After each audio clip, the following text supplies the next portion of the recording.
How to set up a passkey for Stripe one-click login. Hi everybody and welcome back to our channel. Today we are going to provide you with step-by-step tutorial for that. You can follow out these steps and make sure to watch this video till the end for that. So we can sign it into Stripe dashboard for that. Go ahead and sign it into your account, and this is the following dashboard you will be finding once you are logged in with the email and password. So from here, what we can do is we can basically look out for our profile. Usually here in the top left corner, you can find this section. Click on it and select the option of settings to access your settings of your Stripe dashboard. Now, once we open it up, what we can do is we can go over and select the option for security.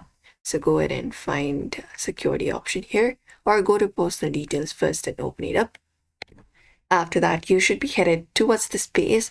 So you need to scroll from the following section and go to the passkey section. This one right here.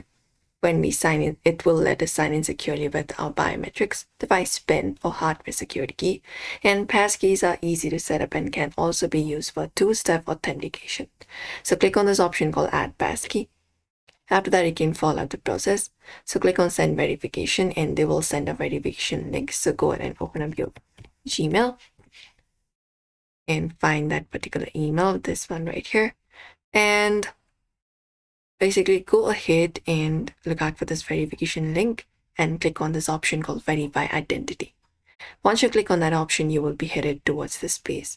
And in this page, you can just go over and verify yourself. You need to you may need to enter up your password or anything. You can click on that option for that. And you may complete the two-factor authentication and they will create up a passkey very easily. You just need to go ahead and complete it. Choose where to store it: phone, laptop, passport manager, and next time you're signed into Stripe, you can simply use that passkey, authenticate with a fingerprint, face ID, or device PIN, and that will let you log in without typing your password.